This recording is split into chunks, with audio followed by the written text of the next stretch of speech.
Hello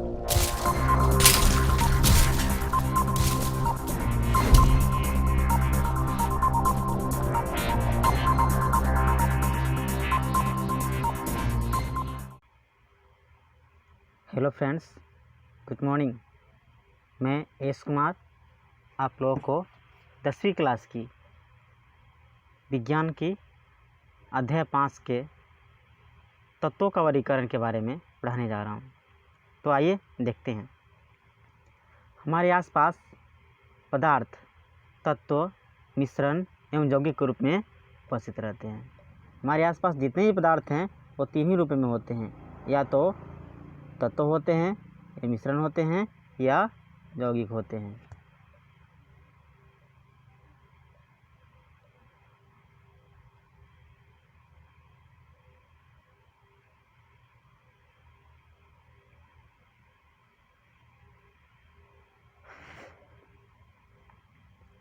चलिए तत्व के बारे में पढ़ते हैं। तत्व ऐसे पदार्थ जो एक ही प्रकार के अणुओं से मिलकर बने होते हैं, वे तत्व कहलाते हैं। उदाहरण के तौर पे आप देख सकते हैं सोडियम, पोटेशियम, सोना, मैग्नीशियम। अभी तक कुल 118 तत्व ज्ञात हैं जो चिन्हित कर दिए गए हैं।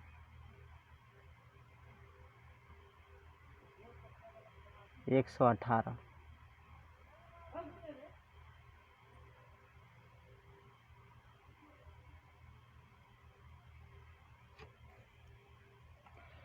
तत्वों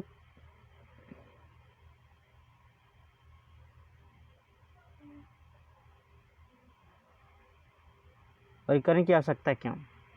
तत्वों को आखिर अलग अलग करना क्यों आवश्यक है? तो चलिए चलते हैं।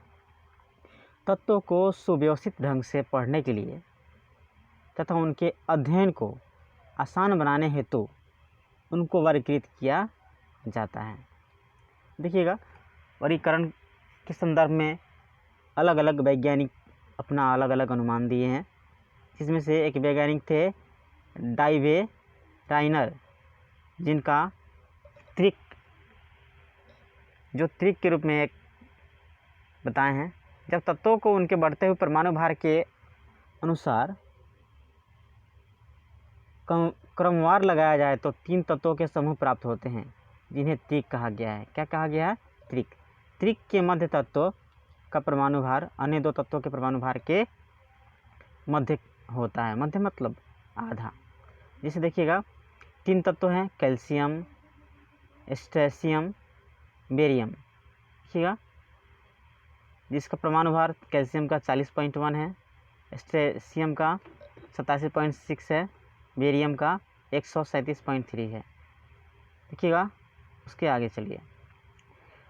सीमाएं। उस समय तक ज्ञात तत्वों में केवल 3 त्रिक ही ज्ञात कर सके थे। डाइवेराइनर का त्रिक क्या है, जरा देख लीजिएगा। Li, Na, लिथियम, सोडियम और potassium, calcium, cerium, barium, chlorine, bromine, iodine. इसके बाद न्यूलैंड्स का अष्टक सिद्धांत आया। न्यूलैंड्स ने तत्वों को बढ़ते परमाणु भार के क्रम में व्यवस्थित किया तो पाया कि प्रत्येक कटे हुए तत्व के गुण पहले तत्व के समान थे।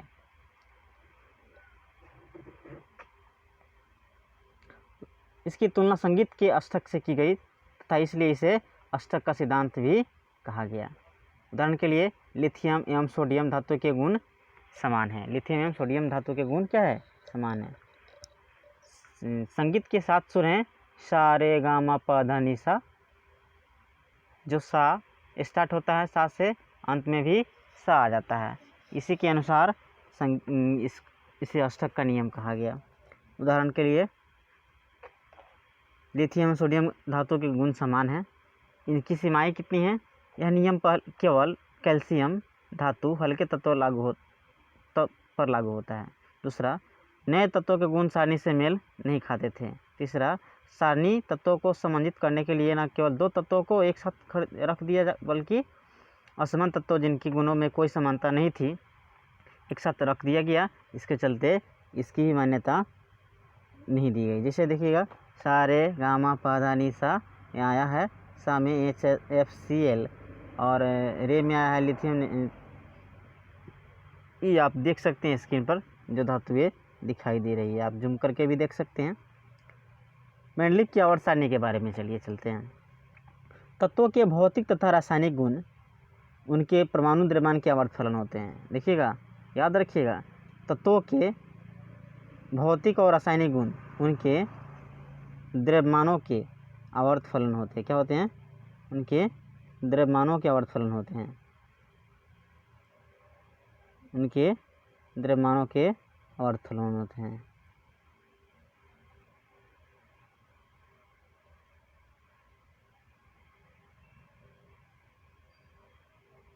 आगे देखिए, मेंडलीव की आवर्त सारणी तत्वों के रासायनिक गुणधर्मों पर आधारित है। तीसरा, इसमें 8 ऊर्ध्वाधर स्तंभ है जिन्हें समूह कहते हैं तथा 7 क्षैतिज पंक्तियां हैं जिन्हें क्या कहते हैं? आवर्त कहते हैं। आगे, मेंडलीव की आवर्त सारणी की उपलब्धि है। अज्ञात तत्वों के लिए रिक्त स्थान छोड़ गए, जैसे स्कैंडियम, गैलियम तथा जर्मेनियम। समान गुणधर्म वाले तत्वों को एक साथ स्थान मिल गया। पिछली व्यवस्था को छोड़े बिना ही अक्रिय गैसों का पता लगने लगा, इन्हें अलग समूह में रखा जा सकता था। सीमाएं, समस्थानिकों की स्थिति स्पष्ट नहीं की। दूसरा, हाइड्रोजन का स्थान निश्चित नहीं होना। तीसरा, कुछ तत्वों का परमाणु द्रव्यमानों के अनुसार अनुचित क्रम। यह है मेंडलीव का आवर्त सारणी, जो आप जूम करके देख सकते हैं। मैं स्क्रीन को स्क्रॉल डाउन कर दे रहा हूँ, आप देख लीजिए एक बार अच्छे से। इसमें आपको मिल जाएगा ये जो दिखाई दे रहा है,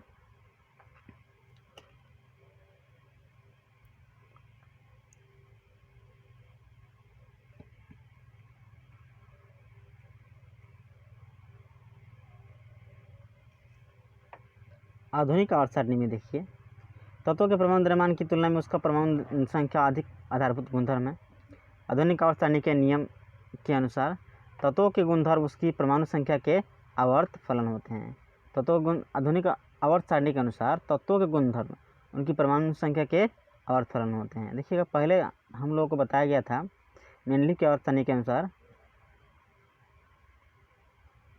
तत्वों के भौतिक तथा रासायनिक गुण उनके परमाणु द्रव्यमानों के आवर्त फलन होते हैं। लेकिन जो नया आया उसमें बताया गया है तत्वों के गुणधर्म उसके परमाणु संख्या के आवर्त फलन होते हैं। देखिएगा, सारे तत्वों को अच्छा तरीक़ा से सजाया गया है, हाइड्रोजन का स्थान भी मिल गया है और इसमें कोई दिक्कत भी नहीं है। और जो तत्व भारी हैं उनको उनकी अलग अलग यहाँ खाका बताया गया है, बनाया गया है। समूह इसमें अलग अलग हैं। मेंडलीव की आवर्त सारणी के दोष क्या हैं? आवर्त सारणी द्वारा दूर हो गए।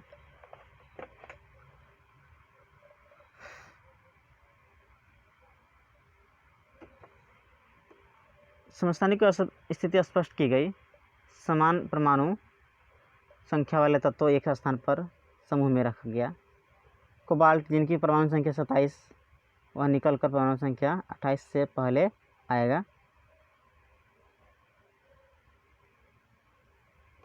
परमाणु संख्या सदा पूर्ण संख्या होते हैं, अतः हाइड्रोजन व हीलियम के बीच कोई तत्व नहीं आएगा।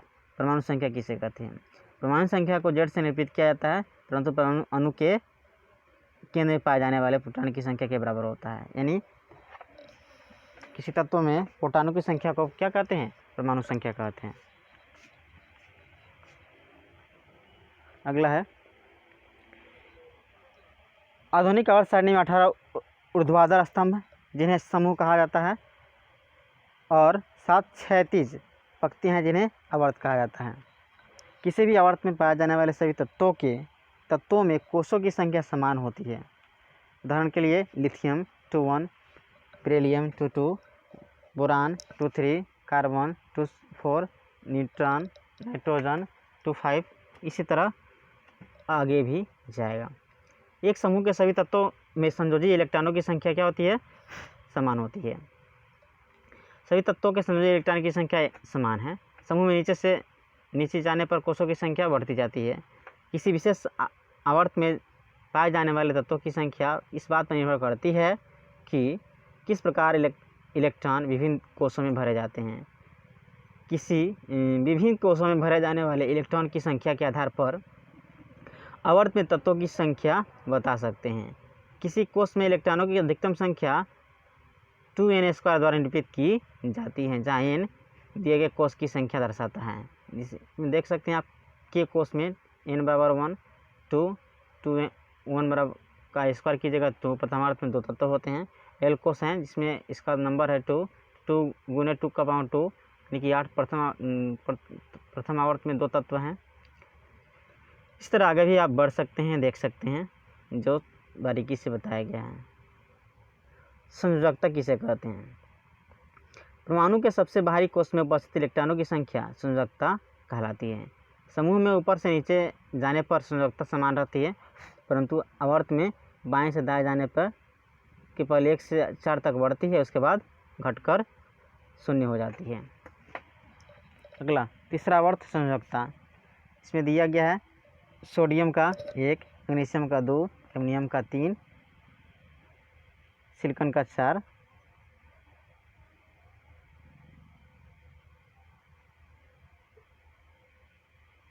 फास्फोरस का 3, सल्फर का 2, क्लोरीन का 1 से आप देख सकते हैं।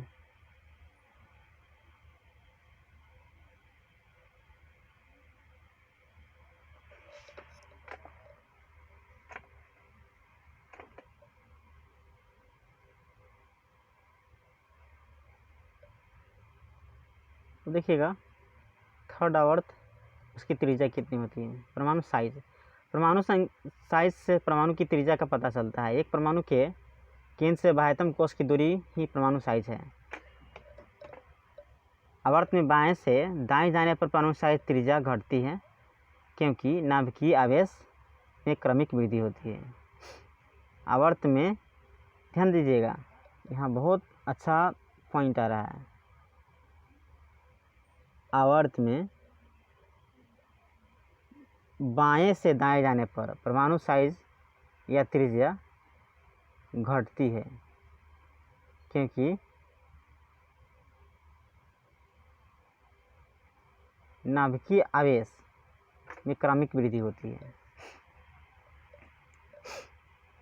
अगला है, अब देख ही लेते हैं थर्ड आवर्त की परमाणु और उसकी त्रिज्या कितनी होती है।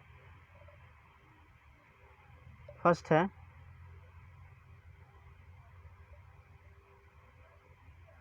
सोडियम Na,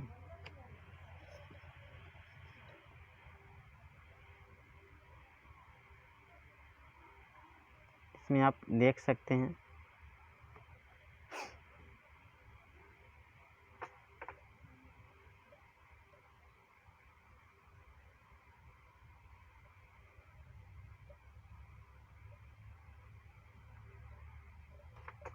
अगला है मैग्नीशियम का परमाणु त्रिज्या होती है 160,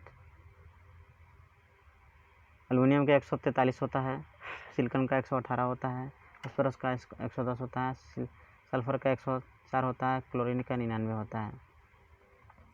समूह में ऊपर से नीचे आने पर परमाणु त्रिज्या बढ़ती है, क्योंकि नए कोषों की संख्या बढ़ती है। बाएं से दाएं जाने पर घटती है, ऊपर से नीचे आने पर बढ़ती है। ये ध्यान देने वाली बात है, बहुत अच्छा। देखिएगा ऊपर से नीचे आया जा रहा है। पहले मैंने आपको बताया था आवर्त फलन, ये एक बार और देख लीजिए। ये हो गया ऊपर, ये हो गया ऊपर, ये हो गया नीचे, ये हो गया बाएं, ये हो गया दाएं ना। तो ऊपर से जब नीचे आया जाएगा, ऊपर से नीचे, तो बढ़ेगा परमाणु त्रिज्या। अब बाएं से तो दाएं जाएगा, क्या होगा, घटेगा। ये ध्यान रखना है।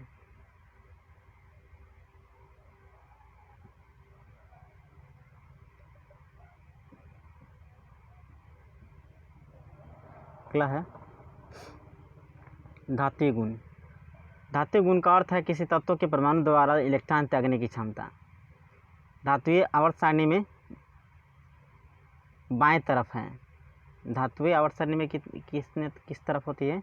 बाएं तरफ होती है। धातुएं आवर्त सारणी में किस तरफ होती है? बाएं तरफ होती है।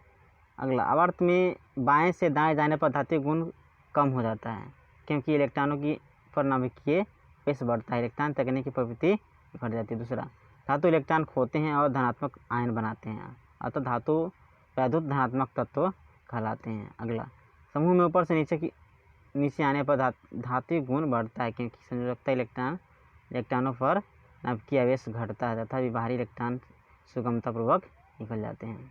चलिए अधात्विक गुण के बारे में भी थोड़ा सा हम लोग जान लेते हैं। अधातुएं वैद्युत ऋणात्मक होती है। क्या होती है? वे इलेक्ट्रॉनों को ग्रहण करती हैं। अगला, अधातुएं आवर्त सारणी में दाएं ओर पाई जाती हैं। कहाँ पाई जाती है? दाएं। धातुएं बाएं ओर और अधातुएं दाएं ओर।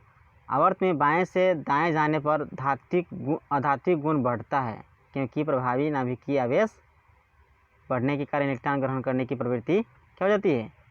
घट जाती है। अगला, समूह में ऊपर से नीचे आने पर धात्विक गुण कम होता जाता है, क्योंकि प्रभावी नाभिकीय आवेश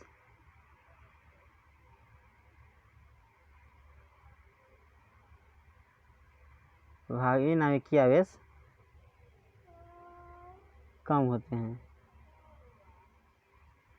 कम हो जाते हैं, जिससे इलेक्ट्रॉन आने की क्षमता क्या हो जाती है? कम हो जाती है।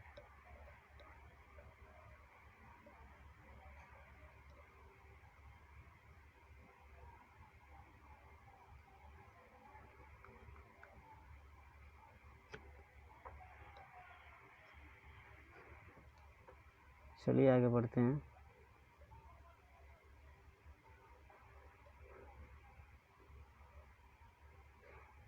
आवर्त सारणी के मध्य में उपधातु तथा अर्धधातुएं पाई जाती हैं। ये कुछ गुण अधातुओं के दर्शाते हैं। धातु ऑक्साइड क्षारीय प्रकृति के होते हैं, जबकि अधातु ऑक्साइड अम्लीय प्रकृति के होते हैं। इसमें गुणधर्म दर्शाया गया है, आप लोग देख सकते हैं स्क्रॉल करके। गुण: आवर्त में परिवर्तन, कारण समूह में परिवर्तन, कारण। आवर्त में परमाणु कम होता है तो कारण क्या होता है? परमाणु साइज। गुण: परमाणु साइज, तो आवर्त में परिवर्तन कम होता है, नाभिकीय आवेश बढ़ जाता है, जिससे नाभिक के इलेक्ट्रॉन के बीच परस्पर आकर्षण घटता रहता है।